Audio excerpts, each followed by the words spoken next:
தேவனுடைய வார்த்தைக்கு நேராய் நாம் இப்பொழுது கடந்து செல்லலாம். இன்றைக்கு செய்தியின் தலைப்பு என்ன அப்படின்னு கேட்டிங்கன்னா, டிவியில் உங்களுக்கு போடுறாங்க, படிக்க முடிஞ்சால் யாராவது படிங்க மைக்கில். How long, O God? God says it's time to move on. எது வரைக்கும் கர்த்தாவே தேவன் சொல்கிறார், சீக்கிரம் கடந்து போவீர்கள், இது புறப்பட வேண்டிய நேரம். ஆமாம், பூ பாவா மாறிடுச்சு. நல்ல வேலை, கர்த்தர் நல்லவர். அல்லேலூயா. இன்றைக்கி செய்தியின் தலைப்பு என்னவென்றால், ஜஸ்ட் மூவ் ஆன். நீங்கள் இருக்கிற இடத்த விட்டு என்ன பண்ணுங்க, கடந்து போக வேண்டிய நேரம் இது. உங்கள் சூழ்நிலை இப்படியே இருக்காது, அதனால் நீங்கள் அப்படியே இப்படியே என் லைஃப் முடிஞ்சிடும், இதுதான் என் வாழ்க்கை, இதிலையே நான் பழகிக்கிறேன் அப்படின்னு நீங்கள் இருந்துடாதீங்க. ஆண்டவர் சொல்கிறார், it's time to move on. நீங்கள் இதிலிருந்து புறப்பட வேண்டிய நேரம். உங்கள் வாழ்க்கையில் நான் ஒரு டிரான்சிஷன், ஒரு சேஞ்ச் ஓவரை கொடுக்குறேன், ஒரு பெரிய மாற்றத்தை நான் உங்களுக்கு என்ன பண்ண போகிறேன், கொடுக்க போகிறேன். இப்போ 13ஆம் சங்கீதத்துக்கு நேராய் நாம் எல்லாரும் போகும்படியாக விரும்புகிறேன். இந்த 13ஆம் சங்கீதத்தில் தாவீது அவருடைய வாழ்க்கையில் ஒரு பிரச்சனை வருகிறது, கிட்டத்தட்ட செத்து போயிடலான்னு தோணுது அப்படின்ற அளவுக்கு அவருக்கு அந்த பிரச்சனை வந்திருக்கு. இந்த சங்கீதத்திலே தாவீது 4 முறை ஒரே வார்த்தையை பயன்படுத்தி இருக்கிறார். அந்த வார்த்தை என்ன என்றால், நீங்கள் ஓப்பன் பண்ண உடனே ஓரளவுக்கு தெரிஞ்சிருக்கும்னு நினைக்கிறேன். எது வரைக்கும், எது வரைக்கும் ஆண்டவரே நீங்கள் அமைதியாக இருப்பீங்க, எது வரைக்கும் ஆண்டவரே நீர் மௌனமாய், எது வரைக்கும் ஆண்டவரே என்னை மறந்தது போல் என்ன பண்ணுது, இன்டென்ஷனலாகவே என்னை நீங்கள் என்ன பண்ணிட்டீங்க, மறந்துட்டீங்க. அதாவது உள்நோக்கத்தோடவே தெரிஞ்சும் என்ன பண்ணிட்டீங்க, என்ன மறந்துட்டீங்க. சில சமயத்தில் நமக்கு தெரிஞ்சவங்க ஆப்போசிட்டில் வந்தால் பார்த்தும் பார்க்காத மாதிரி போனால் நமக்கு எப்படி இருக்கும். அது சில சமயத்தில் சிலர் வேணும்னே அப்படி பண்ணுறது உண்டு. சில சமயத்தில் அவங்க ரொம்ப வேற ஒரு காரியத்தை என்ன பண்ணிட்டு இருப்பாங்க, யோசிச்சுக்கிட்டே இருந்தால் எதிர்க்க யார் வராங்கன்னு கூட என்ன பண்ண மாட்டாங்க, கவனிக்க மாட்டாங்க. ஏன்னா அவங்க மைண்டில் வேற ஒரு காரியம் என்ன பண்ணிக்கிட்டு இருக்கு, ஓடிக்கிட்டே இருக்கு. ஸோ இங்கே போட்டிருக்கு, இவர் கேட்குறாரு ஆண்டவரை பார்த்து முதல் வசனத்தில், கர்த்தாவே எது வரைக்கும் என்னை மறந்திருப்பீர், எது வரைக்கும் உம்முடைய முகத்தை எனக்கு மறைப்பீர். எது வரைக்கும் ஆண்டவரே என்னை மறந்துட்டீங்களா, நீங்கள் நடக்கிறதெல்லாம் பார்த்தா என்னை என்ன பண்ணிட்டீங்க, இல்லைன்னா உங்கள் முகத்தை என்ன பண்ண மாதிரி இருக்கு, மறைச்ச மாதிரி. மறந்துட்டீங்கன்றது வேற, மறைக்கிறதுன்றது வேணும்னு பண்ணுறது அப்படி தானே. பா அவர் வராருப்பா என்ன பண்ணிடுவோம், மறந்துட்டேன்றது அது வேற. அது என்னதுங்க, ஏங்க தெரியாமல் என்ன பண்ணிட்டேன்னா, தெரியாமல் நான் என்ன பண்ணிட்டேன், செஞ்சுட்டேன், மறந்துட்டேன் அப்படின்றீங்க. மறைக்கிறதுன்றது தெரியாமல் செய்கிறதா தெரிஞ்சு செய்கிறதா, இட் இஸ் இன்டென்ஷனல்.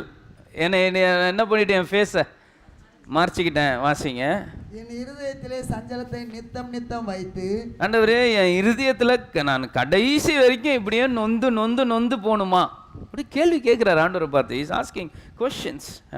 எது வரைக்கும் என் ஆத்துமாவிலே ஆலோசனை பண்ணி கொண்டிருப்பேன், எது வரைக்கும் என் சத்துரு என் மேல் தன்னை உயர்த்துவான். என் தேவனாகிய கர்த்தாவே நீர் நோக்கி பார்த்து. இந்த தேவனாகிய கர்த்தாவேன்னு வருதுல்ல, 2 வார்த்தை. முதல் வார்த்தை தேவன்றது யெகோவா, யாஹ்வே. கர்த்தாவேன்றது எலோஹிம். யாஹ்வே என்றால் வாக்குத்தத்தங்களின் தேவன், எலோஹிம் என்றால் வல்லமையின் தேவன்.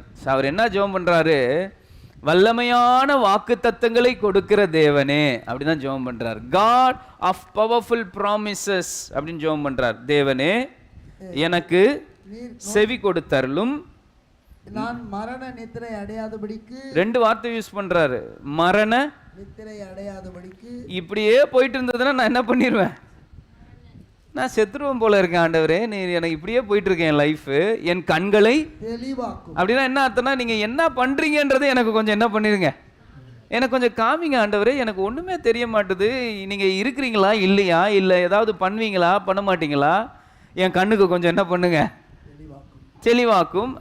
அவனை மேற்கொண்டேன் என்று என் பகைஞன் சொல்லாதபடிக்கும். ஆண்டவரே என்னுடைய சத்ரு நான் உன்னை ஜெயிச்சிட்டேன், நான் உன்னை ஜெயிச்சிருவேன் அப்படின்னு சொல்லாதபடிக்கும். நான் தள்ளாடுகிறதினால் என் சத்துருக்கள் களி கூறாதபடிக்கும் இப்படி செய்தருளும். என் நிலைமையை பார்த்து என் சத்துருக்கள் கேலி பண்ணாதபடிக்கு நீர் இப்படி செய்தருளும். ஜெபத்தை என்ன பண்றாரு, முடிக்கிறார். நான் உம்முடைய கிருபையின் மேல் நம்பிக்கையா இருக்கிறேன். இப்ப ஜெபத்தை முடிச்சிட்டு சொல்றாரு, நான் எந்த நம்பிக்கையில இருக்கிறேன்? உம்முடைய நம்ம பாடணும். கிருபை. கிருபைன்னா என்ன தெரியுமாங்க? தகுதி இல்லாதவர்களுக்கு கத்தர் கொடுக்குற வெகுமதி. நமக்கு மிஞ்சினதை கத்தர் நமக்கு கொடுக்குறார். அது ஒன்று. இன்னொரு அர்த்தம் சொல்லட்டுமா? நீங்கள் எதிர்பார்த்து கொண்டிருக்கிறதை நீங்கள் எதிர்பாராத நேரத்தில் கத்தர் உங்களுக்கு கொடுப்பார். அதுக்கு பேர் தான் என்னதாங்க? கிருபை. வாசிங்க. உம்முடைய ரட்சிப்பினால் என் இருதயம் களி கூறும். அதுதான் நான் உங்கள் கிருபை, உங்கள் ரட்சிப்பு மட்டும் இல்லைன்னா எனக்கு வந்த பிரச்சனை இல்லை, நான் இன்னைக்கு உயிரோடவே. இந்த வாரம் ஒரு வீட்டு கூட்டத்தில் நான் பிரசங்கம் பண்ணேன். அந்த வசனம் என்னது வசனம் தெரியுமா? இந்த போன வாரம் 119 சங்கீதம். இதை அப்படியே வச்சுக்கோங்க. 72 வசனம். 119 72 71 71. நான் உபத்திரவப்பட்டது எனக்கு நல்லது, அதனால் உமது பிரமாணங்களை கற்றுக்கொள்கிறேன். இந்த வசனம் இப்படி இருக்கு இல்லையா? சரி, இந்த வசனத்தை நம்ம மறுபடியும் வாசிப்போம். ஆனால் அதுக்கு முன்னாடி இப்போ நான் உங்களை வேற ஒரு வசனம் வாசிக்க சொல்லட்டா? ஏசாயா 41:10. பயப்படாதே, நான் உடனே கூட இருக்கிறேன். இருங்க. ஜோதி பிரதர் பார்த்தீங்களா அவருடைய வாய்ஸ் மாடுலேஷனை? ஏசாயா 41:10 எப்படி வாசிச்சார்? நீ பயப்படாதே, நான் எவ்வளோ போல்டாக வாசிச்சார் பார்த்தீங்களா? நம்ம எல்லாரும் வாசிச்சாலும் அப்படி தான். இப்போ பிரதர் 119:71 வாசிக்க சொன்னால் எப்படி வாசிப்பார்னு பாருங்க. பார்த்தீங்களா? வாய்ஸ் இறங்குதா ஏறுதா? இந்த வசனம் படித்தாலே வாய்ஸ் என்ன பண்ணுமா? அது வாய்ஸ் கூட பைபிள் சொல்லுது உபத்திரவப்படுறது. இவருங்க நம்ம ஒரு வித்தியாசமான ஜனங்க, விசுவாசிங்க, நம்ம ரொம்ப வித்தியாசமானவங்க. உபத்திரவப்படுறது கெட்டதுன்னு போடல. அதனால் நான் உங்களுடைய பிரமாணங்களை, அதனால் நான் ஆண்டவரோடு கூட இன்னும் க்ளோஸாக என்ன பண்ணுறார்? எந்த அளவுக்கு உபத்திரவப்படுறனோ அந்த அளவுக்கு கர்த்தர் என்னை ஷைன் பண்ணுறார். என்னை என்ன பண்ணுறாராங்க? இந்த தச்சர் பார்த்துருக்கீங்களா? அந்த எமிரி ஷீட், அதுக்கு பேர் என்ன ஷீட்டுங்க? தமிழில் என்ன சொல்லுவாங்க அதுக்கு பேர்? உப்பு காகிதம் போட்டு நரன்னு தேய்ப்பாருங்க. பல்லெல்லாம் கூசும். தேய்க்க அது மங்களாகுமா ஷைன் ஆகுமா? இப்போ சில சமயம் ஆண்டவர் நம்ம மேலே எதை போட்டு தேய்ப்பார்? ஷைன் ஆகும். நம்ம என்ன பண்ண போகிறோம்? இந்த திண்டுக்கல் போனீங்கன்னா எனக்கு ரொம்ப பிடிக்கும். அங்கே போனாலே கட்டாயம் எனக்கு அந்த பிரியாணி வாங்கி கொடுத்துருவாங்க. கொஞ்சம் டேஸ்ட் பண்ணிடுவேன். அந்த பிரியாணி பேர் என்னது? தலப்பாக்கட்டு. அது வந்து ஒரு தம் பிரியாணி. அது என்ன பிரியாணியா? அது நான் ஒரு நாள் கேட்டேன், அது என்னங்க இந்த பிரியாணிக்கு இந்த பிரியாணி என்னென்னா பாஸ்டர், இதை செஞ்சுட்டு கடைசி நேரத்தில் கீழே நெருப்பை வச்சுருவோம். கீழே இருக்கிற நெருப்பு கங்கை எடுத்து மூடி மேலே போட்டு மூடி மேலே என்ன போட்டுருவோம்? அந்த நெருப்பை போட்டுருவோம். அப்போ இந்த இந்த இந்த பிரியாணியுடைய ஸ்பெஷலே என்னென்னா கீழேயும் நெருப்பு. சில சமயம் நம்ம வாழ்க்கையில் அப்படி தான் ஆகிடுது.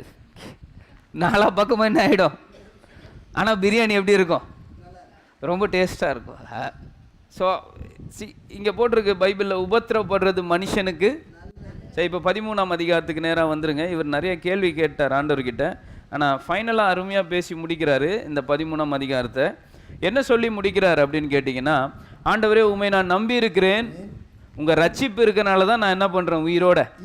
இல்லைனா எனக்கு வந்த பிரச்சனைக்கு நான் என்றைக்கோ என்ன பண்ணியிருக்கணும், என் லைஃபு முடிஞ்சிருக்கணும். ஆனால் எப்போவுமே தாவீது எழுதின சங்கீதங்களை வாசிங்கன்னா ஓப்பனிங்கில் பிரச்சனையோடு ஆரம்பிப்பார், முடிக்கும் போது எப்படி முடிச்சிருவார்? வாசி பாருங்களேன். இந்த வசனம் முடியுது 13ஆம் சங்கீதம் 8ஆம் வசனம் 6ஆம் வசனம். கர்த்தர் எனக்கு நன்மை செய்தபடியால் அவரை பாடுவேன். அப்போ ஆண்டவர் பிரச்சனையை மாற்றிட்டாரா இல்லையா? அப்போ நல்லா கவனிங்க. நீங்கள் ஆண்டவருடைய பிள்ளைங்க ஒன்றை நல்லா தெரிஞ்சுக்கணும். சில சமயம் நம்முடைய வாழ்க்கையில் ஆண்டவரை நம்மளை மறந்துட்ட மாதிரி தெரியும், இல்லைன்னா முகத்தை மறைச்சி இருக்கிற மாதிரி தெரியும். அதனால தான் எது வரைக்கும்னு 1ஆம் வசனத்தில் 2 முறை, 2ஆம் வசனத்தில் எது வரைக்கும்னு 2 முறை வந்திருக்கு. ஆனால் அவர் முடிக்கும் போது ஒரே வார்த்தை சொல்லிட்டு முடிச்சிடுறாரு, ஆண்டவரே நான் உங்கள் புள்ள, சத்ரு நான் தள்ளாடி விழுந்துருவேன், என்னைய பார்த்து சிரிக்கிற அளவுக்கு என்ன பண்ணிடாதீங்க. சில சமயம் நம்ம பிள்ளைங்களை பார்த்து சொல்லுவோம், இங்கே பாரு எங்கள் பேரை என்ன பண்ணு, மற்றவங்க சிரிக்கிற அளவுக்கு. ஆண்டவரை பார்த்து இவர் என்ன சொல்றாரு, ஆண்டவரே சத்ரு என்ன பண்ணக்கூடாது, இவன் ஆண்டவரை நம்பி இருந்தானே, இவன் தேவன் எங்கே? இதே போல தாவீதை பாட்டு கேட்டாங்களாம், நாள்தோறும் கேட்டாங்களாம், தேவன் தேவன் சொல்றிய உன் தேவன். அந்த கேள்வியெல்லாம் இவர் ரொம்ப நெருக்கிறனால தான் இவர் ஆண்டவரை பார்த்து ஒரு கேள்வியை விட்டுட்டார் டப்புன்னு. நம்ம அப்படி கேட்கக்கூடாது. எது வரைக்கும் சொல்லிட்டு கடைசியில் சொல்லிட்டார், நான் உங்கள் கிருபையை கர்த்தர் எனக்கு நன்மையை செஞ்சனால. இப்போ ஆண்டவரை பார்த்து நம்மளும் கேள்வி கேட்குறோம், எது வரைக்கும் கர்த்தாவே என் வாழ்க்கையில் இந்த பிரச்சனை இருக்கும் அப்படின்னு நடக்கிறீங்களா? அந்த கேள்விக்கு பதில் தான் நான் செய்தி டைட்டிலே போட்டுருந்தேன். ஆண்டவர் சொல்கிறாரு, மூவ் ஆன். இது நீ கடந்து செல்ல வேண்டிய, இதே பிரச்சனையில் நீ இப்படியே என்ன போகிறதில்ல, இருக்க போகிறதில்ல. உன்னை நான் இங்கேருந்து வேற ஒரு இடத்துக்கு நான் என்ன பண்ணிடுறேன். ஆண்டவர் உங்களுக்கு ஒரு நியூ லைஃப் கொடுக்க போகிறார். எதை விசுவாசிக்கிறீங்க? ஒரு நியூ ஜியாகிரபிக்கல் டெரிட்டரி. எனக்கு நம்ம ஜெபம் பண்ணுகிறோம், நமக்கு ஒரு நியூ அட்ரஸே கர்த்தர் என்ன பண்ண போகிறார். ஆமாம், அடுத்த வருஷம் கேலண்டரில் அட்ரஸ்ஸு ஒரு நியூ டெரிட்டரிக்குள்ளே கர்த்தர் நம்மளை கொண்டு போவார். ஒரு புதிய அத்தியாயத்துக்குள்ளே, ஒரு நியூ சீசனுக்குள்ளே கர்த்தர் உங்களை என்ன பண்ண போகிறார். 2024 ஒரு சீசன் பார்த்துருப்பீங்க, அது கட்டு. 2025 God is going to take you to a new season. ஒரு புது சீசனுக்கு நேரம் என்ன பண்ண போகிறார், ஆண்டவர் உங்களை கொண்டு போக போகிறார். உங்களுக்கு வர கஷ்டங்கள் எல்லாம் உங்களை சாட்சியாய் நிறுத்துவதற்காக தான் கர்த்தர் அனுமதிக்கிறாராம்.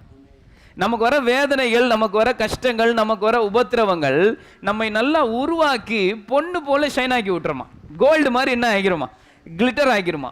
இப்போ நமக்கு வர பிரச்சனைகள் நம்மளை அழிக்காதான், நம்மளை ஒரு பெரிய சாட்சியாக என்ன பண்ணுமா. இப்போ டிவியில் உங்களுக்கு ஒரு குறிப்பை போடுவாங்க, நான் அதை வேகமாக வாசிக்கிறேன், நீங்களும் வாசிச்சுக்கலாம். தேவன் நகரும் போது, when God moves, அவர் அதை திடீரென்று என்ன பண்றாராம். மேலும் நீங்கள் தயாராய் செய்ய நேரம் இருக்காராம். எனவே நீங்கள் நகரப் போகிறீர்கள் என்பதாய் இப்போதே என்ன பண்ணுங்க. 2025 ஒரு புது பரிமாணத்துக்குள்ளே கர்த்தர் உங்களை மூவ் பண்ண போறார். எத்தனை பேர் விசுவாசிக்கிறீங்க? ஆதலாலே அவர் சொல்றார், இதோ எல்லாம் மாறப்போகுது. நீங்கள் அடிமைதனம், வறுமை, நோய், தோல்வி ஆகியவற்றிலிருந்து ஒரு புதிய வெற்றியின் நிலைக்கு ஆண்டவர் உங்களை என்ன பண்றார். எது வரைக்கும் கேள்வி உங்களுக்கு இருந்ததுன்னா இன்னைக்கு ஆண்டவர் பதில் சொல்றார், நான் உன்னை வேற ஒரு லைனுக்கு நேராக கொண்டு போக போறேன். உன் அட்ரஸ், உன்னுடைய எல்லா காரியத்தையும் நான் என்ன பண்றேன், மாத்திரம் உன்னை ஒரு புதிய இடத்துக்கு, ஒரு புதிய பரிமாணத்துக்கு நான் உன்னை என்ன பண்ணிடுறேன், கொண்டு போறேன் அப்படின்னு ஆண்டவர் சொல்றார். இஸ்ரவேல் ஜனங்கள் எகிப்து தேசத்திலே 430 வருஷம் அடிமையா இருந்தார்களாம். ஒவ்வொரு இரவும் தகப்பன் தன் பிள்ளைக்கு சொல்லி கொடுக்கிற ஒரு ஜெபம், காலையில் நான் எழுந்திருக்கவே கூடாது, யெகோவா தேவனே நான் செத்து போய்விட வேண்டும் என்று தன் பிள்ளைக்கு. யாராவது அப்படி ஒரு ஜெபம் சொல்லி கொடுத்துருக்கீங்களா? நான் என் பிள்ளைக்கு என்ன ஜெபம் சொல்லி கொடுக்குறேன்னா, ஆண்டவரே இந்த நாள் முழுவதும் நடத்தினீரே உமக்கு ஸ்தோத்திரம் சொல்லுங்கன்னு காலையில் எழுந்து உம்மை துதிக்க எனக்கு என்ன கொடுங்க. ஆனால் எகிப்தின் பிள்ளைகளுக்கு, எகிப்தியர்கள் இருக்கும்போது இஸ்ரவேல் ஜனங்க ஏன் நம்ம ஜனங்க அவங்க பிள்ளைங்களுக்கு அப்படி ஒரு ஜெபம் சொல்லி கொடுத்தாங்கன்னா, உங்கள் தாத்தா அடிமை, நானும் அடிமை, நாளைக்கு நீ என்னவதான் ஆக போகிற, அதுக்கு எங்களை மாதிரி கஷ்டப்படாமல் நீ செத்து எங்கே போயிடலாம் அப்படி சொல்லி கொடுப்பாங்களாம். அந்த அளவுக்கு அவங்க வாழ்க்கையை கசப்பாக்கினான், இந்த வாழ்க்கையை வேணாம். அந்த அளவுக்கு பார்வோன் அவர்களை நெருக்கினான். பார்வோன் எகிப்து என்பது சாத்தானையும் உலகத்தையும் நமக்கு காண்பிக்கிறது. ஒரு நாள் ஆண்டவர் மோசே என்ற மனுஷனை எழுப்பி விடுதலை ஆண்டவர் கொடுக்கிறார். இந்த விடுதலை கொடுப்பேன் ஆண்டவர் ஆபிரகாம் கிட்டே சொல்லிட்டார். 400 வருஷம் ஜனங்க இருப்பாங்க, 400வது வருஷத்தில் அவங்களுக்கு என்ன பண்ணிடுவேன். மோசேயை கர்த்தர் எப்படி எழுப்பினார்னு போன வாரம் நம்ம செய்தியில் என்ன பண்ணோம், கேட்டோம். அப்போ ஆண்டவர் சொல்றாரு, அன்னைக்கு நைட் அவங்க கிளம்ப போறாங்க. கிளம்பும் போது ஆண்டவர் இஸ்ரவேல் ஜனங்கள் எல்லாரையும் கூப்பிட்டு சொல்ல சொன்னாரு, ஒவ்வொரு வீட்டுக்கும் ஒரு ஆட்டுக்குட்டி என்ன பண்ணிருங்க தெரிந்து கொண்டு அந்த ரத்தத்தை எடுத்து வாசல் நிலைக்காலில் என்ன பண்ணிருங்க பூசிருங்க. சங்கார தூதன் வருவான், தலைச்சம் பிள்ளைகள் எல்லாம், மூத்த பிள்ளைகள் எல்லாம் என்ன பண்ணிரும், அழிச்சிரும். அதனால இதெல்லாம் செய்யுங்க. அடுத்து என்ன பண்ணுங்க அப்படின்னா, புறப்பட தயாராகுங்கள். உங்களை வேற ஒரு இடத்துக்கு நான் என்ன பண்ண போறேன். நீங்க சாப்பிடுற கடைசி சாப்பாடு இதுதான். எகிப்தில் என்ன சாப்பாடுங்க, கசப்பு கீரை. என்ன கீரைங்க, உன் வாழ்க்கையில நீ பார்க்குற கசப்பு இதுதான் கடைசி, இதுக்கப்புறம் உன் கசப்பை நான் மாற்ற போறேன். என்ன கீரை சாப்பிட சொன்னாராம், இனி இதுதான் நீ கடைசி மீல், இனிமேல் நீ கசப்பு கீரை என்ன பண்ண போறது இல்லை. இதுல அர்த்தம் என்ன தெரியுமாங்க, உன் வாழ்க்கையில் இருக்க கசப்பு இன்னைக்கு நைட்டோட நான் என்ன பண்றேன். இன்னைக்கு நான் சொல்றேன் கர்த்தருடைய வார்த்தை, இன்னைக்கு நைட்டோட உங்க கசப்பை கர்த்தரால மாற்ற முடியும். நீங்க அவர் சொல்றதை கேட்கணும். 3 காரியம் என்ன தெரியுமா சொல்றாரு, கார்ட் யுவர் லயன்ஸ், உன் அறையை கட்டிக்கொள். ட்ரெஸ்ஸை டக் பண்ணி, அறையினா என்ன, பெல்ட்டுக்குள்ளே நல்லா என்ன பண்ணிடு, இன்செர்ட் பண்ணிடு. இன்செர்ட் என்ன பண்ணிடு. அடுத்து தடியை கையில் எடுத்துக்கோ. எல்லாரும் எதை எடுத்துக்க, தடியை கையில் எடுத்துக்க. 2வது 3வது ஷூ போட்டுக்கோ, பிரயாணம் பண்ணுற ஷூ. 3 காரியத்தை நீங்கள் செஞ்சீங்கன்னா உங்கள் நிலை, இப்போ இருக்கிற நிலையை நான் அப்படியே மாற்றிடுறேன்னு ஆண்டவர் சொல்கிறார். அதை தான் நான் உங்களுக்கு சொல்ல போகிறேன். Move on. நீங்கள் இப்போ என்ன பண்ணணுமா, கடந்து செல்லணும். வாசிக்கலாம் எல்லாரும். யாத்திராகமம் 12ஆம் அதிகாரத்துக்கு நேராக உங்கள் பைபிளை திருப்பிக் கொள்ளுங்கள். ஆண்டவர் சொல்றாரு, எது வரைக்கும் நீ கேள்வி கேட்டல்ல, நான் உன்னை வெளியே அனுப்புறேன், நான் உன்னை கொண்டு போறேன், உன்னை வேற ஒரு இடத்துக்கு கொண்டு போறேன், உன்னை வேற ஒரு சூழ்நிலையை உன்னை மாற்றி விட்டுறேன். உன் அடிமைதனம், உன் வறுமை, உன் நோய், உன் தோல்வி, உன் கசப்பு, உன் எதிர்பார்ப்பு எல்லாத்தையும் நான் மாற்ற போறேன். அதுக்கு நீ இதை செய்யணும். வாசிக்கலாம். எக்ஸடஸ் 12ஆம் அதிகாரம் 8 to 11 வரை வாசிக்கலாம். அன்று ராத்திரியிலே அதன் மாம்சத்தை நெருப்பினால் சுட்டு புளிப்பில்லா அப்பத்தோடும் கசப்பான கீரையோடும் அதை புசிக்க கடவர்கள். பச்சையாயும் தண்ணீரில் அவிக்கப்பட்டதாயும் அல்ல, அதன் தலையையும் அதன் தொடைகளையும் அதற்குள்ள யாவையும் ஏகமாய் நெருப்பினால் சுட்டதாய் அதை புசிப்பீர்களாக. அதில் ஒன்றையும் விடியற்காலம் மட்டும் மீதியாக வைக்காமல், விடியற்காலம் மட்டும் அதிலே மீதியாய் இருக்கிறதை அக்கினியால் சுட்டரிப்பீர்களாக. அதை புசிக்க வேண்டிய விதமாவது, நீங்கள் உங்கள் அறைகளில் கச்சையை கட்டிக்கொண்டு. எதை கட்டிக்கொள்ளுங்கள்? கச்சை. அறையிலே கச்சைனா ட்ரெஸ்ஸு போட்டுட்டு, அந்த நாட்களில் ட்ரெஸ்ஸு ஆண்களும் பெண்களும் எப்படி போடுவாங்கன்னா கிட்டத்தட்ட ஒரே மாதிரி தான் இருக்கும். ஒரு பெரிய அங்கி மாதிரி இருக்குங்க, அதுக்கு மேலே ஒரு கோட்டு மாதிரி போடுவாங்க, அதுவும் பெருசாக அங்கி மாதிரி இருக்கும். நடக்கிறது அவ்வளோ ஈஸி இல்லை, நடக்கிறது ரொம்ப கஷ்டம். ஒரு 2-3 ட்ரெஸ்ஸு போட்டாலே வெயிட் ஆயிருமா, வெயிட் ஆகாதா? இப்போ நீங்கள் வாங்குகிற சில புடவெல்லாம் வெயிட்டாக இருக்கும், சில புடவை என்ன இருக்கும், மெலிசா, வெயிட் கம்மியாக லேஸாக இருக்கும். இந்த காட்டன் புடவையில் ஏதோ ஒரு சொல்லுவீங்களே, என்ன பேர் அது? கதிர் வாயில் புடவை. என்ன புடவை? வாயில் புடவை இல்லை, வாயில் புடவைன்னு தானே சொல்லுவாங்க, அதுக்கு பேர். அது ஒரு வெயிட்லெஸ்ஸான ஒரு. ஸோ அவங்க அந்த மாதிரி ட்ரெஸ் ரொம்ப வெயிட்டாக இருக்கும், இஸ்ரவேல் ஜனங்க போடுற ட்ரெஸ்ஸு. இப்போ அவங்க வந்து பிரயாணம் பண்ண என்ன பண்ணுறாங்க, எக்ஸோடஸ். கர்த்தர் இந்த 2வது மாதத்தில் உங்களுக்கு ஒரு எக்ஸோடஸை வச்சிருக்கிறார். எக்ஸோடஸ்னா என்ன தெரியுமா? வே அவுட். உங்களுக்கு வெளியே செல்ல, உங்கள் பிரச்சனையிலேருந்து வெளியே செல்ல கர்த்தர் ஒரு வழியை வச்சிருக்கிறார். எதை விசுவாசிக்கிறீங்க? ஸோ அந்த வெளியே செல்லணும்னா முதல்ல என்ன பண்ணணும்னா, கேர்ட் யுவர் லயன்ஸ். அவன் என்ன அர்த்தம்னா, உங்கள் அறையை என்ன பண்ணுங்க, அதாவது அந்த ட்ரெஸ்ஸு தொங்குனா நடக்க முடியாது, கால் சிக்கி கீழே விழுந்துருவாங்க. பார்வன் வந்து மறுபடியும் என்ன பண்ணிடுவான், பிடிச்சிருவான். அதனால் பெல்ட்டுக்குள்ளே என்ன பண்ணிடுங்க, உங்கள் ட்ரெஸ்ஸை போட்டு உங்கள் ட்ரெஸ்ஸை என்ன பண்ணிடுங்க, டக் பண்ணிடுங்க, கட்டிடுங்க. ட்ரெஸ்ஸை கட்டிட்டீங்கன்னா அது காற்றுல என்ன பண்ணாதான், பறக்காது. உங்களால் ஈஸியாக என்ன பண்ண முடியுமா, நடக்க முடியும். ஸோ நீங்கள் இஸ்ரவேல் ஜனங்களை ஆண்டவர் சொன்னார், நீ இன்னைக்கு நைட்டு உன்னை நான் வெளியே அனுப்புகிறேன், ஆனால் இப்போவே நீ என்ன ஆயிக்க, வெளியே போகிறதுக்கு தேவையான ட்ரெஸ்ஸை போட்டுக்க. அவங்க போகிறது வனாந்திரம், வெயிலும் அதிகமாக இருக்கும், குளிரும், அதுக்கேற்ற மாதிரி ட்ரெஸ்ஸை போட்டு ட்ரெஸ்ஸை என்ன பண்ணிடு, கட்டிரு. அது அவிழ்ந்து போகவே கூடாது. அவிழ்ந்து போச்சுன்னா உன்னால் நடக்க முடியாது. திருப்பி நீ கட்டுறதுக்குள்ள பின்னாடி பார்வன் உன்னை என்ன பண்ணிடுவான். அதனால முதல் எதை கட்டணும், அறையை கட்டிக்கொண்டும் உங்கள் கால்களில் பாதரட்சை தொடுத்து கொண்டும் உங்கள் கையில் தடி பிடித்து கொண்டும் அதை தீவிரமாய் புசிக்க கடவீர்கள். சரி, நம்ம சொல்றாங்க நம்ம ஊர்ல அரை அண்ணா கவுருன்னுவாங்க. என்ன கவுரு? அதுக்கு பேர் என்னன்னா அரை நார் கயிறு.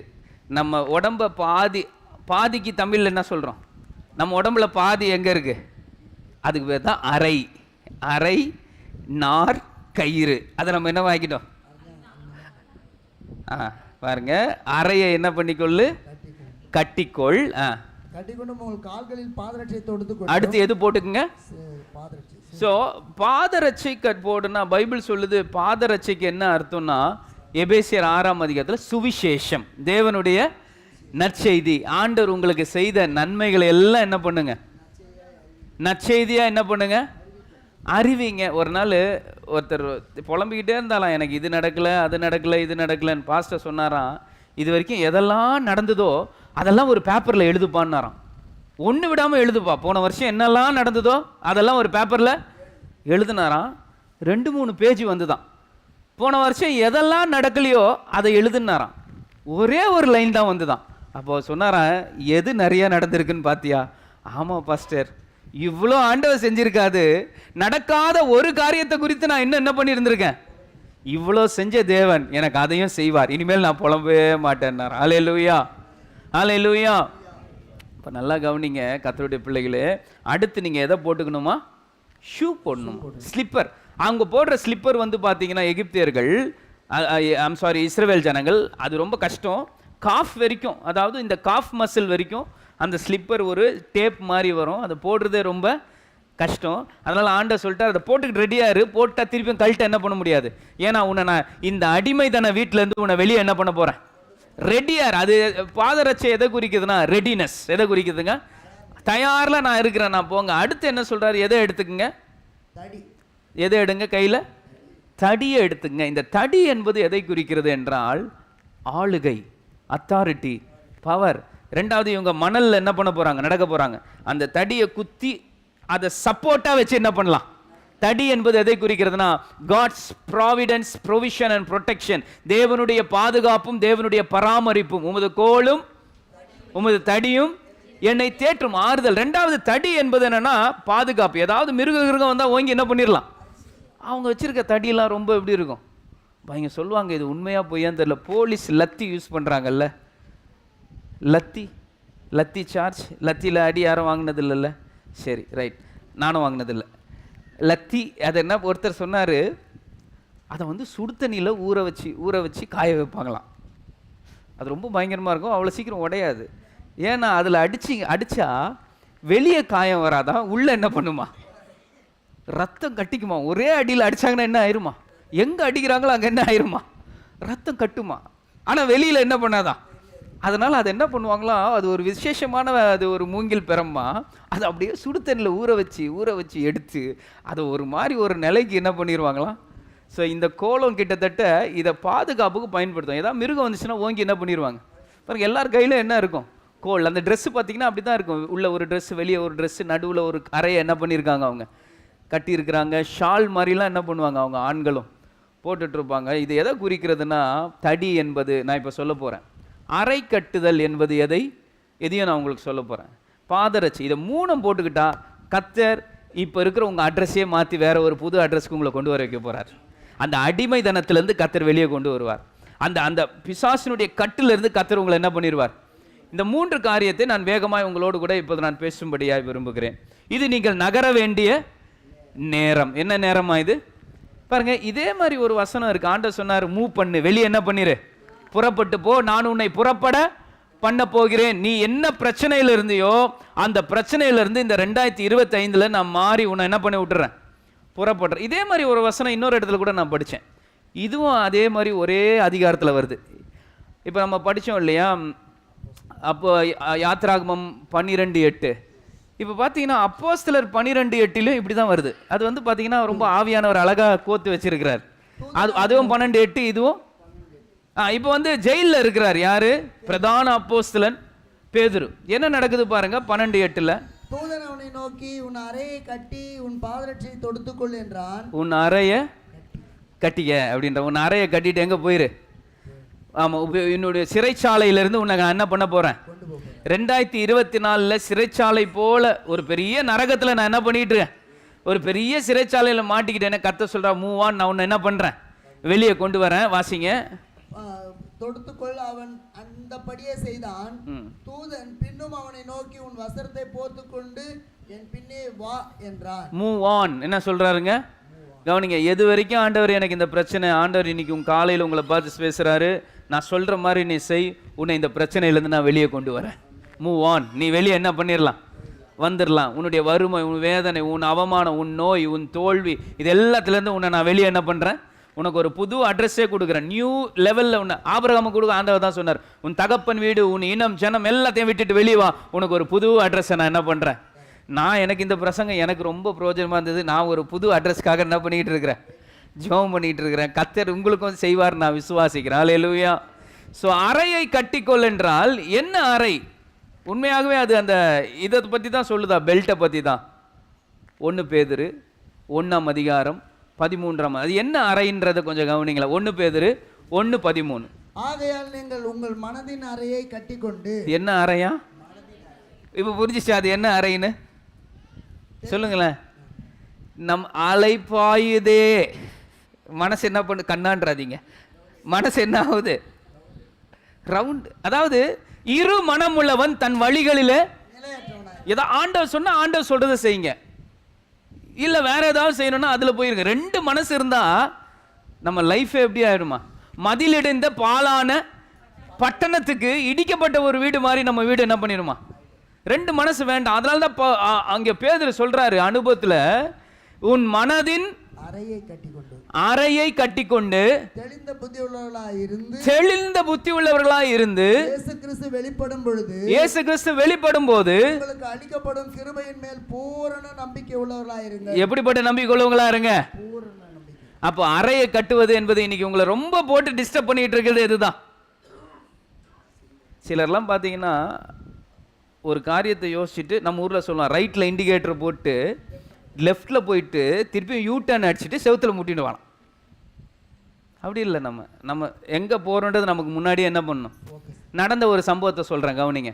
ஒருத்தர் விலை உயர்ந்த BMW என்ற car, one of the luxury car, richest car, அதில் ரிச் டாப் எண்ட் காரை ஓட்டிகிட்டு போகிறாராம் வேகமாக. மலை மேலே வண்டி இப்போ ஓட்டுறாராம், மலை சரிவு, கிளிஃப் ஆங்கிளில். அவர் இப்படி டேர்ன் பண்ணும்போது கொஞ்சம் எக்ஸ்ட்ரா டேர்ன் பண்ணனால டயரு மலையை விட்டு என்ன பண்ணிடுச்சான், எட்டி பார்த்தாராம், விழுந்தா செத்துருவோன்ட்டு அப்படியே கதவை திறந்து காரை அந்த பக்கம் விட்டுட்டு இவர் இந்த பக்கம் குதிச்சிட்டாராம். குதிச்சதில் அவருக்கு கையில் சிவியர் அடி, செம்ம அடி கையில். அப்படியே அழுகிறாராம். பாதாளத்தில் விழுந்து BMW கார் பத்தி எரிக்குதான், அப்படியே கொழுந்து விட்டு எரியுதான். ஐயோ என் BMW போச்சே, என் BMW போச்சேன்ட்டு அழுகிறாராம். இவர் அழுகிறத பார்த்துட்டு ஒருத்தர் ஹெல்ப் பண்ண வந்தியோ, என்னையா அழுகிற, என் கார் போச்சே, ஏய் கவனிக்கலையா, உன் லெஃப்ட் கையே போச்சு, விழுந்ததில் கை உடஞ்சி தனியாக பிஞ்சு வெளியே வந்துருச்சான். டேய் உனக்கு ஒரு கையே இல்லைடா, அங்கே பாரு உன் கையின்னாரான். அப்போதான் ஐயோயோ என் ரோலெக்ஸ் போச்சே, என் ரோலெக்ஸ் போச்சேன்னு அழுகுறான். அப்போ எது போச்சான், அந்த கை லெஃப்ட் ஹேண்டில் தான் என்ன கட்டியிருக்கிறோம். அவன் கை போச்சேன்னு அழுவலை, இல்லை லெஃப்ட் ஹேண்டு போச்சே அழுவலை, எது போச்சான், ரொம்ப கோடி கணக்கில் விலை உள்ள வாட்ச், என் ரோலெக்ஸ் வாட்ச் போச்சேன்னு அழுகுறானா. இன்னைக்கு நிறைய பேர் நம்ம எதுக்கு அழுகணுமோ அதுக்கு என்ன பண்ண மாட்டோம். நம்முடைய மனதை என்ன பண்ணுங்க, கட்டி கொள்ளுங்கள். உங்கள் அறையை என்ன பண்ணுங்க. நான் சமீபத்தில் ஒரு கருத்தரங்குக்கு போயிருந்தோம். நம்ம சர்ச்சில் ஒரு 4-5 பேர் வந்தாங்க. அதில் ஒரு பாஸ்டர் அருமையாக என்ன பண்ணார், பேசினார். நம்ம எதையோ நம்புகிறோங்க, கண்மூடி தனிமா மனுஷன் சொல்கிறத நம்பி இன்னைக்கு என்ன பண்ணிட்டு இருக்கான். தீர்க்க தரிசனங்களை அவங்க சொல்கிறாங்க, இங்கே சொல்கிறாங்க, பெரிய தீர்க்க தரிசனம் கர்த்தர் உங்களுக்கு எழுதி உங்கள் கையிலேயே கொடுத்துருக்குறார். நீங்கள் ஏன் ஓடுறீங்க அங்கே இங்கே. அங்கே அந்த பாஸ்டர் ஒரு நாள் ரொம்ப குழம்பி போயிருந்தாராம். அதனால் ஒரு பெரிய தீர்க்கதரிசின்னு ஒரு ஆளை கூப்பிட்டு வந்தாங்களாம் அவர்கிட்ட. அவர் போய் எனக்காக ஜோம் பண்ணுங்கன்னு சொன்னால், அந்த குழம்பி போயிருந்த பாஸ்டர் அவர் தான் கான்ஃபரன்ஸில் பேசினார், ரொம்ப அழகாக பேசினார். அவருக்கு இன்னொருத்தர் அவரும் தனியாக பாஸ்டர்ன்னு சொல்லிக்கிட்டாராம். ஆனால் இல்லை, ஜெபம் பண்ணி இவர் மனசுக்குள்ளே இந்த பாஸ்டர் எதெல்லாம் நினச்சி ஜெபம் பண்ணிக்கிட்டு இருக்கிறாரோ, வேண்டிகிட்டு இருக்காரோ, அதை எல்லாத்தையும் அவர் சொல்லிட்டாராம். உடனே இவர் நினச்சிட்டாராம், பெரிய தீர்க்கதரிசி போல் இந்த ஆள், என் மனசில் நான் என்னெல்லாம் ஜெபம் பண்ணிகிட்டு இருக்கணும் எல்லாத்தையும் என்ன பண்ணிட்டார், சொல்லிட்டாரேன்னு. இவர் காரில் ஏறி அடுத்த மாதம் நம்ம சர்ச்சைக்கு அவரை கூப்பிடலாமா பேச அப்படின்னு யோசிச்சுக்கிட்டே இருந்தாராம். ஆவியானவரே அடுத்த மாதம் அவரை நான் கூப்பிடுவான்னாராம். கூப்பிடாதேன்னாராம். என்ன ஆண்டவரே, என் மனசில் நினச்சிட்டு இருந்தது அப்படியே என்ன பண்ணிட்டார், சொல்லிட்டாரே. நான் சர்ச்சைக்கு கூப்பிட்டா ஜனங்களுக்கும் எப்படி இருக்கும். அவர் ஒரு பெரிய தீர்க்கதரிசி. அதெல்லாம் கிடையாது, நீ கூப்பிடாத, நான் உனக்கு என்ன சொல்கிறேன்னா அதை மட்டும் போய் சொல்லு. இவருக்கு ஒன்றுமே புரியலையா. சரின்ட்டு இவர் அங்கேருந்து கிளம்பலான்ட்டு எல்லாம் முடிச்சுட்டு அவங்க ஃப்ரெண்டு இன்னொருத்தர்கிட்ட பேசியிருந்தாராம். அவர் வீட்டில் தான் அந்த ஆள் தங்கியிருந்தாராம். ஏன் அந்த ஆளுன்னு சொல்கிறேன்னா, பாஸ்டர் உங்களுக்கு ஒன்று தெரியுமா, என்ன, உங்களுக்கு நீங்கள் ஒருத்தர்கிட்ட போய் ஜோம் பண்ணிக்கிட்டீங்களே, ஆமாம், அவர் என் வீட்டிலேருந்து கிளம்பும் போது பாட்டிலாக வாங்கி பேக்கில் அடுக்கி வைக்கிறாராம். என்ன பாட்டிலு, இந்த பாட்டிலு, தண்ணி பாட்டிலு, லிக்கர், சாராயத்தை அடுக்கி வைக்கிறாராம். இவ்வளோ நேரம் அவர் குடிச்சிட்டு தான் வந்து என்ன பண்ணியிருக்கிறாரு, பேசியிருக்கிறாரு, எல்லாமே பண்ணியிருக்காரு. உங்களுக்கு கூட குடிச்சிட்டு தான் என்ன சொல்லியிருக்கிறாரு.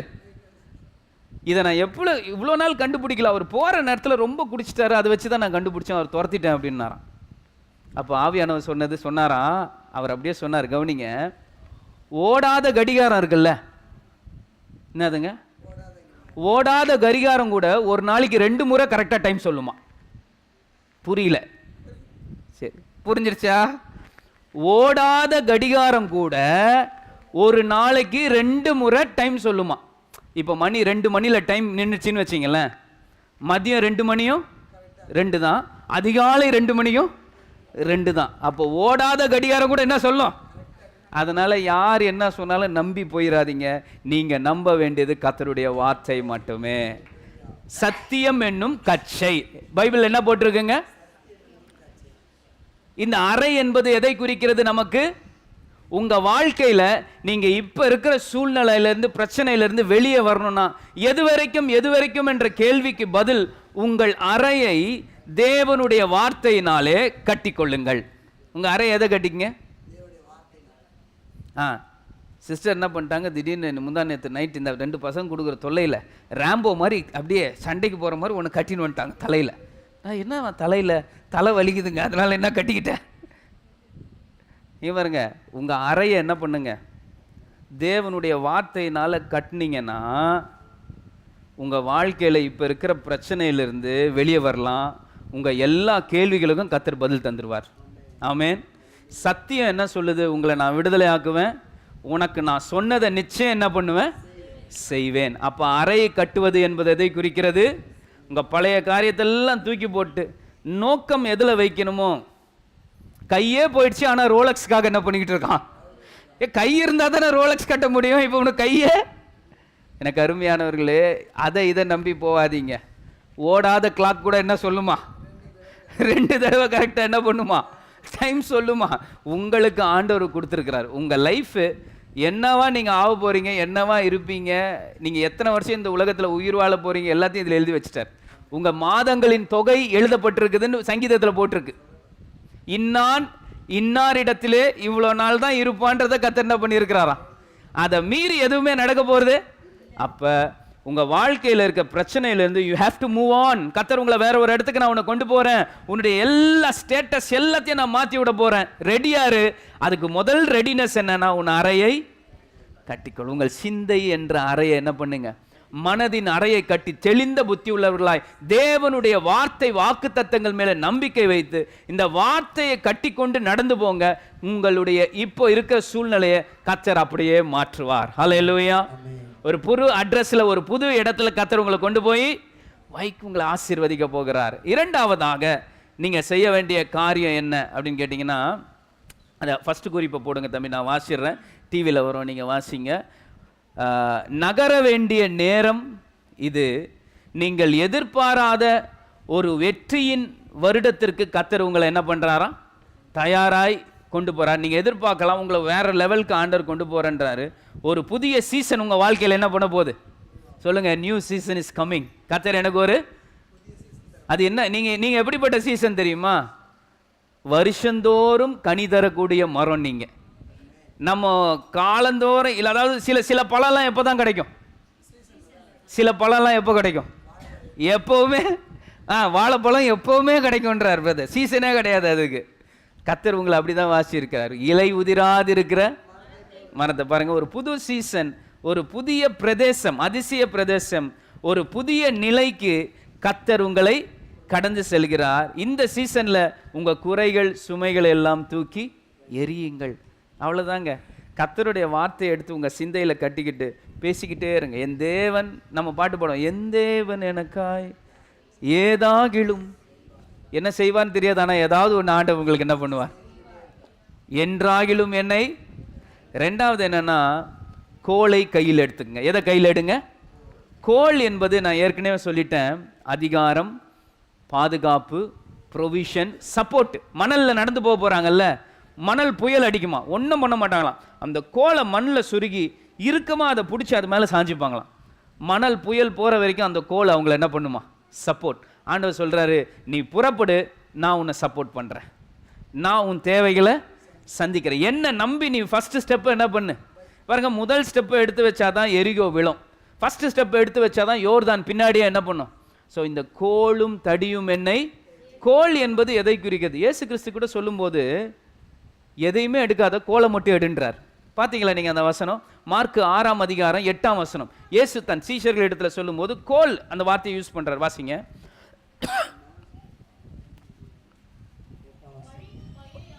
வழிக்கு பையையாகிலும் அப்பத்தையாகிலும் கச்சையில் காசையாகிலும் எடுத்துக்கொண்டு போகாமல். எதையுமே எடுக்காத, ஆனா ஒன்ன மாத்திரம் எடுக்காம போயிடாத. ஒரு தடியை மாத்திரம் எடுத்துக்கொண்டு போ. எதை மட்டும் எடுத்துக்க? தடி. அந்த தடி பிரயாணத்துக்கு ரொம்ப நல்லதான். அதை எடுத்துக்க. அது இருந்தால் நீ எல்லாத்தையும் என்ன பண்ணலாம், பொழைச்சிக்கலாம். எல்லாமே அந்த தடி என்பது எதை குறிக்கிறது என்றால் சப்போர்ட், கைடன்ஸ், ப்ரொடெக்ஷன், ப்ரொவிஷன். அந்த தடி, உமது கோலும் உம்முடைய தடியும் என்னை தேற்றும். ஹல்லேலூயா. டேவிட் லிவிங்ஸ்டன் என்று சொல்லக்கூடிய ஒரு பெரிய மிஷனரி, அவர் டாக்டர். அவருடைய குடும்பத்தையே கொண்டுட்டாங்க. நரமாமிசிகள், மனுஷர்களை கொன்று தின்றும் காட்டுவாசிகள் மத்தியில் முதல் ஊழியத்துக்கு போனார். தெரிஞ்சே என்ன பண்ணார், போனார். அதே மாதிரி எல்லாரையும் கொண்டுட்டாங்க. அவர் டாக்டர், எல்லாரையும் காப்பாற்றின. கடைசியில் டேவிட் லிவிங்ஸ்டன் செத்து போன பிறகு அவங்க இருதயத்தை அந்த ஜனங்க எடுத்து வச்சுக்கிட்டாங்க. இவர் எங்களுக்காகவே வாழ்ந்து நரமாமிச பட்சிகளை பார்பாரியானாக இருந்த எங்களை இன்னைக்கு டீசெண்டாக என்ன பண்ணிட்டார், மாற்றிட்டார். அவர் உடம்பை மட்டும் அவர் ஊருக்கு இங்கிலாந்துக்கு என்ன பண்ணிட்டாங்களாம், அனுப்பி வச்சுட்டாங்களாம். அவர் ஆரம்பத்தில் போகும்போது சுற்றி வளைச்சிட்டாங்களாம். ஃபஸ்ட் டைம் விஷ ஊசிலாம் வச்சுருப்பானுங்க, போட்டால் செத்துருவானுங்க. அவனுக்கு வாயில் வச்சு ஊதுவாங்க. மாட்டிக்கிட்டார் நடுவில். கவனிங்க, அவர் அந்த கூட்டத்தின் தலைவன் அவர் என்ன பண்ணிட்டான், பிடிச்சிட்டான். பிடிச்ச உடனே அவரை கொல்ல போகிறாங்க. இப்போ அவர் கையில் ஒரு கோல் வச்சுருந்தாருங்க. திடீர்னு அந்த கோலை எடுத்து இப்படி எதுக்கோ தூக்கியிருக்கார். அதை தூக்கின உடனே அவரை கொல்ல நின்ன அத்தனை காட்டுவாசிகளும் முகம் குப்புற தர குப்புற கீழே விழுந்து அவரை வணங்கினார்களாம். இவருக்கு ஒன்றுமே புரியலையா, என்னடா என்னை கொல்ல வந்தவனுங்க திடீர்னு வணங்குறாங்களே, என்ன காரணம்னு தெரியாமல். அப்புறம் இவருக்கு ஞாபகம் வருது, இந்த ஸ்டிக்கை நான் தூக்குனா இவனுக்கு என்ன பண்ணுறானுங்க, மறுபடியும் இப்படி தூக்குறாரா. அந்த ஸ்டிக்கை பார்த்துட்டு எல்லாரும் என்ன பண்ணிடுறாங்களாம், அந்த ஸ்டிக்கை இறக்குனா தான் அப்படி நிமிந்து பார்க்குறாங்களாம். ஸ்டிக்கை தூக்குனா கீழே இறங்கிடுறாங்களாம். அப்புறம் விஷயம் என்னன்னா, இவர் இதுக்கு முன்னாடி இதே மாதிரி வேற ஒரு காட்டில் ஒருத்தன் இவரை வந்து கொல்ல வந்தானா, ஒரு காட்டுவாசி. அப்போ அவனுக்கு ஒரு சின்னதாக அடிபட்டுடுச்சு காலில். இவருக்கு மருத்துவம் தெரியும். அவனுக்கு வைத்தியம் என்ன பண்ணிட்டார், பார்த்துட்டாரான். அப்போ அவன் சொன்னான்னா, உனக்கு நான் ஏதாவது கொடுக்கணும், என்கிட்ட இருக்கிறது உனக்கு கொடுக்குறேன், உன் ஞாபகமாக ஏதாவது என்கிட்ட என்ன பண்ணு. அவர் ஒரு சின்ன ஆட்டுக்குட்டி வச்சுருந்தாரான். அதை அவன் கேட்டானா, கொடுத்துட்டாரான். அவன் என்ன பண்ணானா, அந்த காட்டுவாசி, நான் வந்து ஆக்சுவலாக இந்த குழுக்கே தலைவனா, இது தலைவர்கள் கையில் இருக்கிற கோல், இந்த கோலில் ஒரு முத்திரை இருக்குது, இந்த கோல் மாத்திரம் உன் கையில் இருந்துச்சுன்னா இந்த கோலினுடைய முத்திரையை நீ எங்கே காட்டினாலும் உன்னை அப்படியே என்ன பண்ணிடுவானுங்க, பணிஞ்சு எனக்கு எப்படி மரியாதை கொடுக்குறாங்களோ தலைவனா உனக்கு என்ன கொடுத்துருவானுங்க. ஏன்னா இந்த கோல் கையில் இருந்தாலே தலைவர்னு அர்த்தம். இவருக்கு இப்போ தான் புரியுது, இவனுங்க ஏன் அடிக்க வந்தவனுங்க பணிஞ்சானுங்கன்னா இவர் கையில் என்ன இருக்குது, அந்த கோலில் என்ன இருக்குது, முத்திரை. அதை பார்த்த உடனே உனக்கு புரிஞ்சுட்டான், இந்த கோல் யார் கையில் இருக்கோ அவர் தான் தலைவர். இன்னைக்கு ஆண்டவர் நம்ம கையில் எதை கொடுக்குறார். மோசே இஸ்ரவேல் ஜனங்கள் நடத்திட்டு போறாருங்க. சிவந்த சமுத்திரம் பெரிய தடையா முன்னாடி நிக்குது.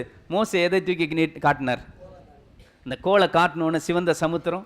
இன்னைக்கு ஆண்டவர் உங்ககிட்ட அதிகாரம் என்ற கோலை கொடுத்திருக்கிறார்.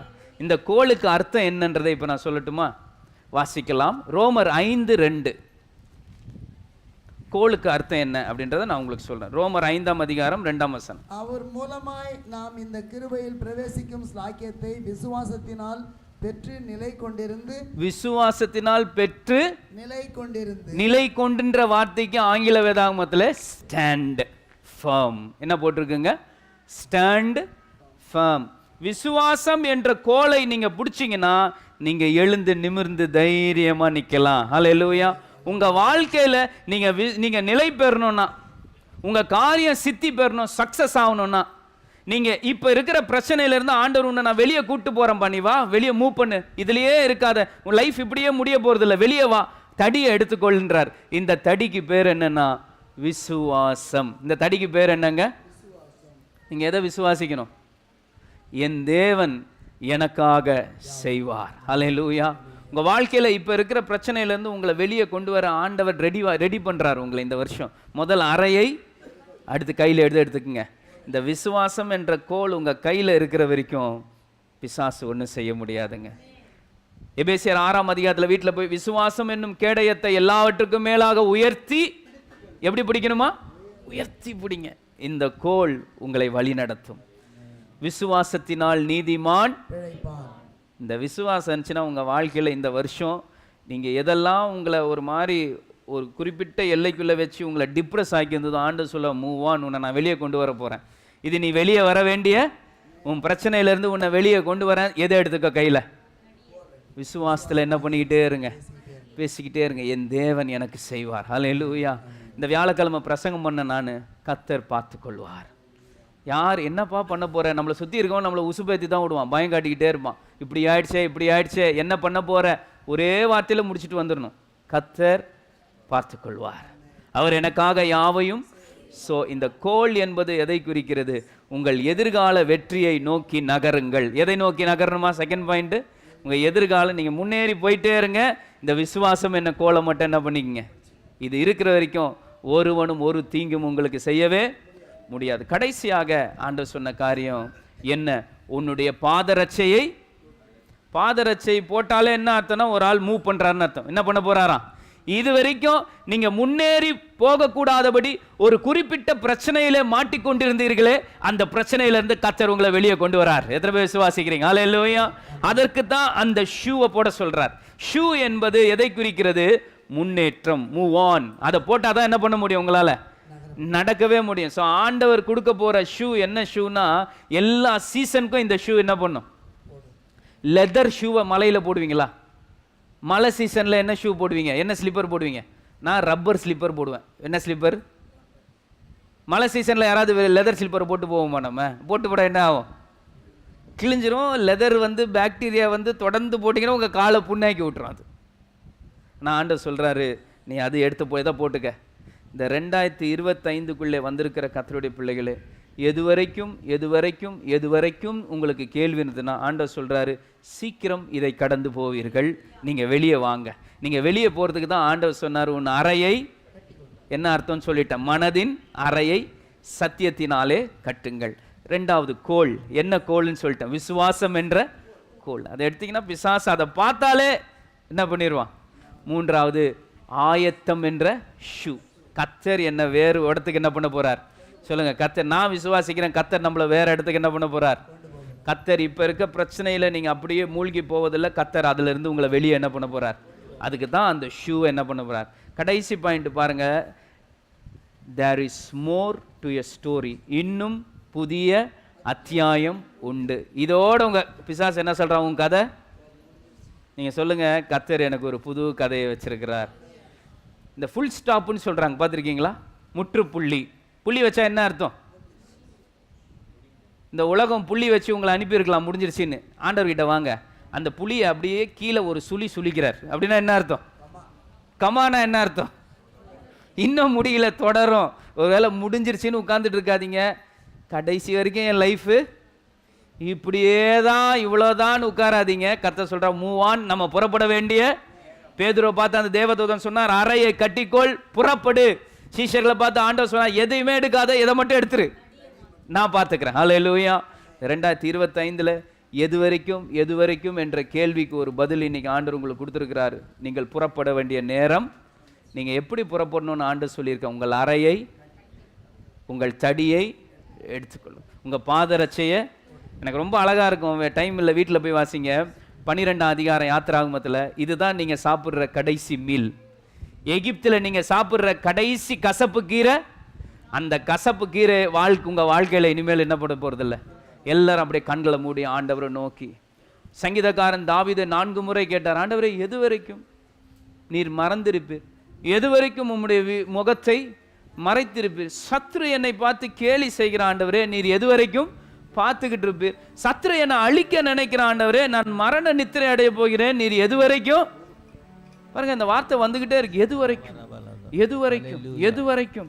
ஆண்டவர் இந்த கால வேளையில ஒருவேளை உங்க வாழ்க்கையில இப்படி ஒரு கேள்வி, ஆண்டவரே எது வரைக்கும் ஆண்டவரே இந்த பிரச்சனை, எது வரைக்கும் ஆண்டவரே இந்த சூழ்நிலைமை, எது வரைக்கும் நான் அப்படியே இதுலயே இருக்கணும்? ஆண்டவர் சொல்ல, மூவா, நீ சீக்கிரம் புறப்படு, நான் உன்னை ஒரு வேறு நிலைக்கு உன்னை கொண்டு போக போறேன், வேறு சக்சஸ்க்கு உன்னை கொண்டு போக போறேன், வேறு இடத்துக்கு உன்னை கொண்டு போக போறேன்.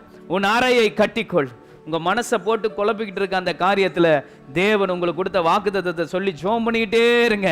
என் தேவன் இந்த வார்த்தையை எனக்கு கொடுத்திருக்கிறார். இந்த வருஷம் கர்த்தர் வாக்கு, நான் உனக்கு பலன் தருவேன், நான் உனக்கு சமாதானம் தருவேன், நீ எதிர்பாராத ஆசீர்வாதங்களை நான் உனக்கு தருவேன், நீ ஆயத்தமாயிரு. எல்லாரும் ஜெபம் பண்ணுவோம் ஆண்டவரை நோக்கி. உங்கள் மனதை, அறையை கட்டிக்கொள்ளுங்கள் கர்த்தருடைய பிள்ளைகளே. 2வது, டேக் யூர் ஸ்டாஃப். விசுவாசம் என்ற அந்த அதிகாரத்தின் கோலை எடுங்கள். உங்களை போஷிக்க பராமரிக்க அவருடைய கோலும் தடியுமை தேற்றி வழி நடத்தும். உங்கள் பாதரட்சை எடுத்து போட்டுங்க. கர்த்தர் உங்களை முன்னேறி வழி நடத்த போகிறார். எதுல ஸ்டக்காகி அப்படியே மாட்டிக்கிட்டு இருந்தீங்களோ அதுல இருந்து கர்த்தர் உங்களை வெளியே கொண்டு வந்து இந்த வருஷம் நீ முன்னேறி ஒரு புதிய சீசனுக்குள்ள, ஒரு புதிய அத்தியாயத்துக்குள்ள கர்த்தர் உங்களை நடத்துகிறார். எல்லாரும் கண்களை மூடி ஆண்டவர் நோக்கி, ஆண்டவரே நீர் இப்படியே எங்களையும் எங்கள் சபையும் ஒரு நியூ ஜியோகிராபிக்கல் டெரிட்டரி, ஒரு புதிய புவியியல் அத்தியாயத்துக்கு நேரம் எங்களை நீ மாற்றிக்கொண்டு போறீர் ஆண்டவரே. நாங்கள் கண்ட கண்ணீர், வேதனை, கசப்பு, அவமானம், நிந்தை, நோய் என்ற அந்த காரியத்திலிருந்து எங்களை புதிய ஒரு பரிமாணத்துக்குள்ளே கர்த்தர் கொண்டு போகிறேன். இந்த வார்த்தையின்படியே சபையும் சபையாரையும் இந்த காலை வேளையில் இங்கே வந்திருக்கிறோம் மக்களையும் இதை பார்த்து கேட்டுக்கொண்டிருக்கவர்களையும் கர்த்தர் நீர் ஆசீர்வதிப்பீராக. உம்முடைய முகத்தின் ஒளியை பிரகாசிக்க பண்ணி பிரசன்னமாக்கும். இயேசுவின் மூலம் ஜெபிக்கிறோம் நல்ல பிதாவே, ஆமென். கரங்களை தட்டி நாம் சொல்லுவோம், ஆண்டவரே நான் ஆயத்தமா இருக்கிறேன், நான் மூவ் பண்ண போறேன் ஆண்டவர், என்னை ஒரு புதிய சீசனுக்குள்ள ஆண்டவர் நடத்த போகிறார். ஹல்லேலூயா. ஒரு புதிய அத்தியாயத்துக்குள்ளே நீங்கள் போறீங்க. கர்த்தர் உங்களை ஆசீர்வதிப்பாராக. அப்படி